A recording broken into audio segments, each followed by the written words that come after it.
As a senior యాక్టర్గా Yeah. అసలు ఈ పరభాష యాక్ట్రెస్ అనేది ఒకప్పుడు ఓన్లీ హీరోయిన్స్ విషయంలో ఉండేది అనేది ఎక్కువగా విన్నది.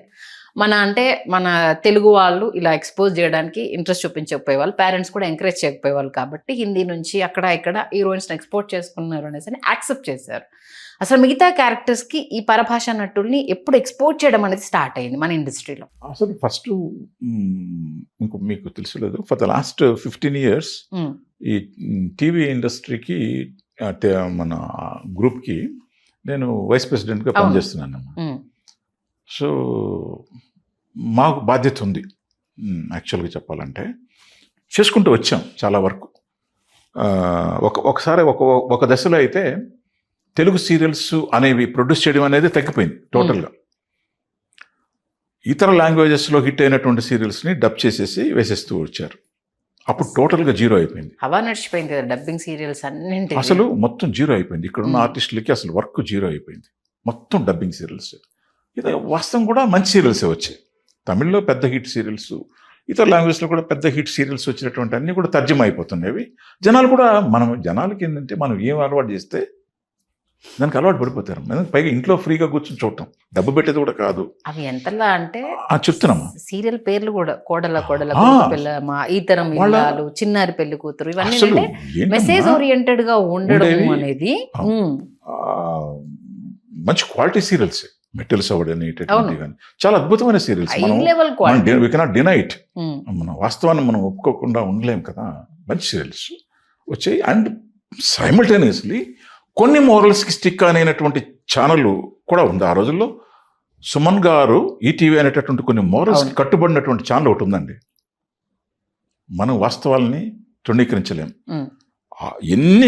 ఎన్ని మార్పులు ఎన్నిట్లో ఎంత రకంగా ఉన్నా కానీ సుమన్ గారు ఉన్న టైంలో కొన్ని మోరల్స్కి స్టిక్ ఆన్ అయి ఉండింది ఛానల్. ఆ మోరల్స్ ప్రకారం అద్భుతమైన సీరియల్స్ వాళ్ళు చేశారు. ఎవరితో?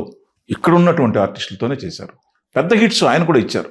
సుమన్ గారు చేసినటువంటి ఎంటమావులు కానీ ఇంకోటి కానీ చెప్పుకుంటూ అసలు ఉన్నాయి. నేను కూడా చేశాను ఆయన సీరియల్స్ లో. కళంకిత ఒకటి కాదు, అందమైన దాంట్లో మళ్ళీ సీరియల్స్ కి ఆడియో ఫంక్షన్లు, సీరియల్ కి ఇంట్రో సాంగ్స్, సిచ్యువేషన్ సాంగ్స్, ఎటువంటి సీరియల్స్ ఈటీవీలో వచ్చాయి ఆయన టైంలో. అద్భుతమైన సీరియల్స్ వచ్చాయి. అందులో ఏమి ఇంపోర్ట్ చేసుకోలేదే, మనం చేసుకోవచ్చు కానీ తక్కువ మోతాదులో జరిగినాయి. అప్పుడున్నటువంటి హీరోస్ అందరూ మన వాళ్ళేనే. అద్భుతంగా చేశారే, అద్భుతంగా హిట్ చేశారే. ఇక్కడున్న నటులతోనే చేశారే.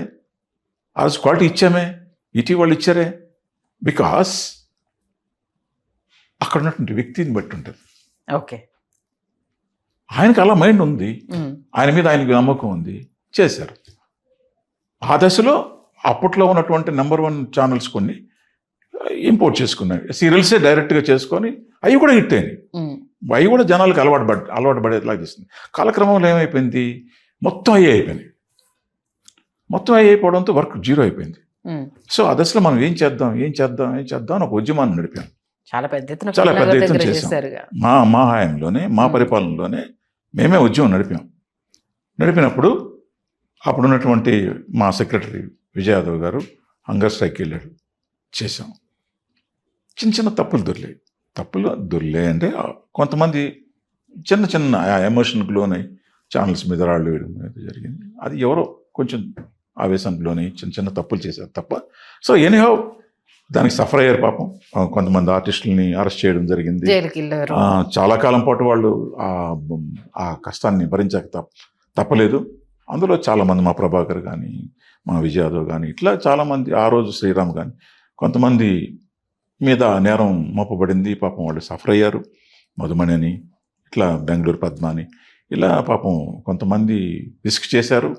మేమైతే అక్కడే ఉన్నాం కనుక మేము ఆ రోజు ఈ లీగల్గా పోకుండా తప్పించుకుంటే మేము ఎమోషనల్కి లోన్ కలేదు. మేము పద్ధతి ప్రకారం చేయాలి. పిల్లలు కదా కొంతమంది అప్పుడు వేరే విధంగా ఉన్న దానివల్ల చిన్న మిస్టేక్స్ జరిగాయి. బట్ ఇన్హౌ వీ ఫాట్, మేము how best we can do అనే దాని మీద చేయడం జరిగింది. కొంతవరకు కొంతమేర రెస్పాండ్ అయ్యారు ఛానల్స్ కూడా. పాపం మా కష్టాన్ని వాళ్ళు కూడా పాపం అని సాఫ్ట్ కార్నర్ అయ్యారు. మమ్మల్ని ఆనర్ చేశారు. చేసి లెస్ చేద్దాంలేండి, ఓ పని చేద్దాం, అక్కడ హిట్ అయినటువంటి సీరియల్స్ మనం కూడా ఆప్షన్ ఇచ్చాం, మీరు చేయొద్దు అనట్లేదండి, అక్కడ హిట్ అయిన సీరియల్ని ఇక్కడ చేయండి, ఇక్కడ ఉన్నటువంటి ఆర్టిస్టులను పెట్టి చేసుకోండి అంటే వాళ్ళు కూడా దాన్ని రెస్పాండెడ్ ఇట్. మళ్ళీ తగ్గిపోయినాయి, జీరోకి వచ్చేసాయి. మళ్ళీ ఇక్కడ వర్క్ మొదలైంది, స్టార్ట్ అయింది, మళ్ళీ నడుస్తూ వచ్చింది. అయితే ఇక్కడ ప్రధానంగా చెప్పదలుచుకుంది ఏంటంటే ఏదైనా కూడా మనలో ఐకమత్యం అనేది ఇంపార్టెంట్ అమ్మా. ఓకే, ఇది మిస్ అయ్యాం మనం మన తెలుగు బుల్లితెర ఆర్టిస్టుల విషయంలో. నిజాన్ని నిర్భయంగా మొహమాటం లేకుండా ఒప్పుకోవాల్సింది ఏంటంటే మనలో ఐకమత్యం లేదు. ఐకమత్యం లేదంటే మీరు తేవాలి కదండి, మీరు యూనియన్ లీడర్స్ కదండి అంటే ఎస్ అంటే మీ ఇంటికి వచ్చి ఇప్పుడు గుర్రాన్ని ఏమంటారు చూసారా, అంటే ఐకమత్యం లేదు అంటే ఏ విషయంలో ఐకమత్యం లేదు ఇప్పుడు మనం ఒకటి చెప్పాం, ఇది ఇలా చేద్దాం అనుకున్నాం, ఈ ఉద్యమం ఇలా నడుపుదాం అనుకున్నాం అన్నప్పుడు మీరు రావాలికా, మీకోసమే కదా చేస్తున్నప్పుడు. ఇప్పుడు 800 మంది మనం మెంబర్స్ ఉన్నాము ఆర్టిస్టులుగా, అదేవిధంగా టెక్నీషియన్స్ ఉన్నారు, అందరూ ఐకమత్యం. ఇప్పుడు ఎప్పుడు ఈ చేతికి ఎప్పుడు పవర్ వస్తుంది, అన్ని వేళ్ళు కలిస్తేనే ఇలా అంటే పవర్ వస్తుంది, కానీ నా దారి నాది, నీ దారి నీది అనుకుంటే ఎలా వస్తుంది కదా. మరి అది ఆ రోజు ప్రూవ్ అయింది కదా. ఆ ఉద్యమంలో చాలా వరకు మనం చెప్పకపోయినా తెలుస్తూనే ఉంది కదా వాళ్ళకి, వీళ్ళలో ఐకమత్యం లేదురా అనేది. అప్పటికి మన సొంత డబ్బులు అంటే మన మీద ఉన్న ప్రేమ కొద్దీ వీళ్ళు సహకారం తీసుకొని ఫ్రీ ఫుడ్ పెట్టి మీరు వచ్చి కూర్చోండి చాలు, మీ సుహృద్భావాన్ని తెలపండి, మీ యాంగర్ని తెలపండి in a soft way. You come and sit here and have lunch, have dinner here, we provide everything. మీరు వచ్చి కూర్చోవడం మీ పని, show your solidarity to this moment అని మనం చేస్తే 10 మంది వచ్చి 15 మంది ఇలా వస్తుంటే తెలిసిపోవట్లే వాళ్ళకి, వీళ్ళల్లోనే వీళ్ళకి లేదురా అని. అంటే ఎక్కడ లోపల పెడితే ఆడ కూర్చుంటే ఎవడన్నా తీసేస్తాడేమో, ఛానల్ చెప్పేస్తారేమో, ఛానల్లో మన మీద బ్లాక్ మార్క్ వేస్తుందేమో అన్న భయాలు కొద్ది. ఇప్పుడు మనం ఏం అన్యాయం చేయట్లా, వాళ్ళ మేము బూతులు తిట్టట్లా, లేకపోతే వాళ్ళ మీద ఇది చేయట్లా, ఏం చేయట్లా, మన కష్టాన్ని చెప్పుకుంటున్నాం. మీరు తెలియచేయండి, అమ్మా మేము ఇలా బాధపడుతున్నాం అమ్మా, మాకు పని ఇవ్వండి అమ్మా అని మీరు చెప్పడం కోసం కూడా రండి అయ్యానంటే, మీరు ఇళ్లలో కూర్చుంటాం, మిమ్మల్ని గెలిపించుకున్నాం కదా, మీ 10 మంది పోరాడండి, మీ 10 మంది ఆకలితో చావండి అక్కడ అని కూర్చుంటే ఎలా అవుతుందమ్మా? అవ్వదు కదా. మీరు రండి, మనం మిమ్మల్ని ఏమి గొడవలకు వెళ్ళమని చెప్పట్లా. You come and sit there. ఎవడో ఒకడు పని కట్టుకుని అక్కడ ఆకలి మంటలతో చస్తున్నాడు కదా, ఆడికి మీ సానుభూతి తెలపండి. ఇదిగో మా సెక్రటరీ గారు ఇలా ఆకలి మంటలతో చస్తున్నాడు మా కోసం అని మీరు చిన్న సాలిడారిటీ చూపించండి అని మనం కొట్టుకొని కూడపెడితే, అక్కడేమో ఆకలి మంటతో చేస్తున్నాడు, మీరేమో ఇళ్లలో కూర్చొని చక్కగా భోజనాలు చేస్తూ కూర్చుంటే how can we succeed in this moment? Okay sir, అంటే సార్ ఇదొక యాంగిల్, అది అర్థమైపోయింది వాళ్ళకి. అంటే ఇళ్ళలో ఐకమత్యం లేదు, ఏం చేయలేరులే అనేది ఒకటి క్లియర్ అయిపోయింది. ఒక చిన్న ఎగ్జాంపుల్ చెప్తాను. కొంతమంది ఆర్టిస్టులు, ఫీమేల్ యాక్టర్స్ వచ్చి నా దగ్గరకు వచ్చి చెప్పారు, ఏమండి మేము పలానా సీరియల్లో చేస్తున్నామండి, ఆ సీరియల్లో ఉన్న హీరోయిన్ కర్ణాటక నుంచి వచ్చిందో లేదా చెన్నై నుంచి వచ్చిందో ఆవిడండి, ఏమి రుబాబు అండి బాబు, ఆడున్నది ఒకటే ఒక రూము, ఒకటే ఒక టాయిలెట్ అండి, గబక్కన మాకు అర్జెన్సీ అయితే మేము she's not allowing us to go into the toilet, అంత టఫ్గా బిహేవ్ చేస్తుందండి, she's not cooperating us, she's not giving any help to us. And అక్కడ చూస్తే ఏమో డైరెక్టర్లు, ప్రొడ్యూసర్లు తందానాడుతా కూర్చున్నారండి, ఆవిడ ఏం చెప్తే అది ఏం చేయాలండి అన్న, చావండి అన్న, పోయి చావండి అన్న. మరి అంతే కదండి, మీకు లేదా దమ్ము, ఆవిడ ఒక్కడే పనిచేస్తుంది, మిగతా వాళ్ళు ఎంతమంది ఉన్నారు అక్కడ, మిగతా తెలుగు వాళ్ళు ఎంతమంది ఉన్నారు అక్కడ, చచ్చున్నారు కదా అక్కడ. వై మీరు గొడవ దిగమని చెప్పట్లా, షో యువర్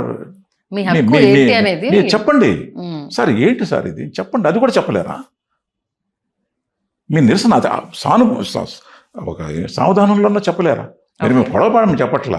ఇప్పుడు వాళ్ళకి సమస్యలు కొన్ని ఉన్నాయమ్మా, ప్రొడ్యూసర్ యాంగిల్లో ప్రొడ్యూసర్కి కొన్ని కష్టాలు ఉన్నాయి, అసలు ఏదో ఉన్నాయి, ఇక్కడ లోపం అని ఇప్పుడు ఉన్నాయి. సరే మన దగ్గర నేను అది చెప్పాను, మీరు చెప్పండి సార్, ఏంటి సార్ ఇది ఇలా బిహేవ్ చేస్తే ఎలా సార్, మేము అభ్యంతరం చెప్పట్లా, మీకున్న ప్రాబ్లమ్స్తో మీరు తీసుకొచ్చి పెట్టారు, అట్లీస్ట్ ఆస్క్ హర్